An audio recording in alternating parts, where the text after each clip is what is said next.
আজও চলে এলাম আপনাদের কাছে একটি রান্না করতে। নমস্কার বন্ধুরা, আপনাদের সকলকে পায়েলের পাকশালা ইউটিউব চ্যানেলে স্বাগত। আন্ডা মশলা রান্না করার জন্য আমি 6খানা ডিম সেদ্ধ করে এই রকম 2 টুকরো করে কেটে নিয়েছি।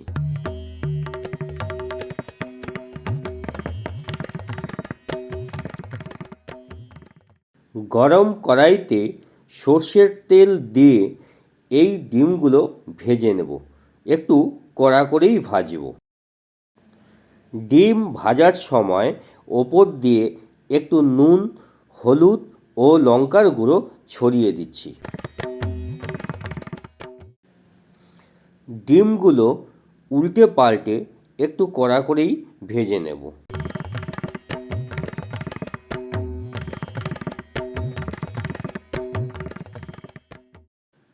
আমার সব ডিম ভাজা হয়ে গেছে। এখন এই ভাজা ডিমগুলো একটা পাত্রে তুলে নিচ্ছি। তারপর শুরু করব দ্বিতীয় ধাপ। ডিম ভাজার তেলেই পুনরায় আরেকটু সর্ষের তেল দিয়ে 1/2 চামচ জিরে ফোড়ন দিয়ে তারপর দিয়ে দেব আগের থেকে কেটে রাখা পেঁয়াজ কুচি। সেই পেঁয়াজ কুচি ভালো করে অর্থাৎ একটু গোল্ডেন ব্রাউন করে ভাজব। এখানে 3টে মাঝারি সাইজের পেঁয়াজ নেওয়া হয়েছে। পেঁয়াজটা যাতে তাড়াতাড়ি ভাজা হয়ে যায় তার জন্য ওপর দিয়ে ছড়িয়ে দিচ্ছি সামান্য লবণ। এখন এতে দিয়ে দিচ্ছি 2 চামচ আদা, রসুন ও কাঁচা লঙ্কা বাটা।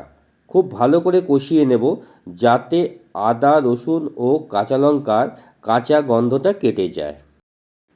দিচ্ছি কিছু ঘরোয়া মশলা, যেমন 1 চামচ গুঁড়ো হলুদ, 1 চামচ গুঁড়ো জিরে, 2 চামচ ধনে গুঁড়ো, 1/2 চামচ শুকনো লঙ্কা গুঁড়ো আর 1 চামচ কাশ্মীরি লঙ্কা গুঁড়ো।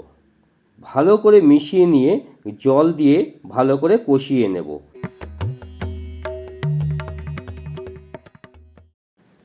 এখন দিয়ে দিচ্ছি 15-16 কোয়া রসুন। এই রসুন এই রান্নার স্বাদের একটা বিশেষ মাত্রা এনে দেবে।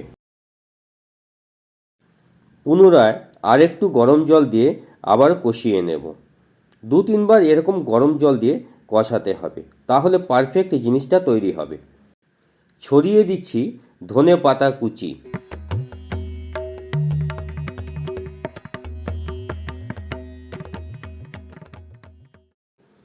আবারও একটু গরম জল দিয়ে মশলাটা ফুটিয়ে নেব, তার ফলে এই রসুনগুলো সেদ্ধ হয়ে যাবে।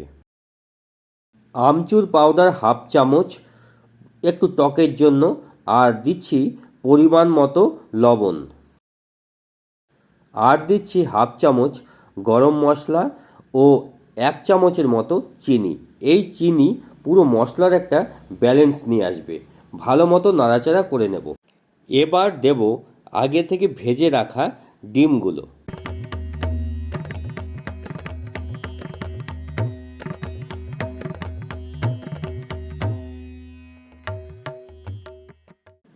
ডিমগুলো দিয়ে উল্টে পাল্টে সেই মশলাটা ডিমের সাথে কোট করে নেব।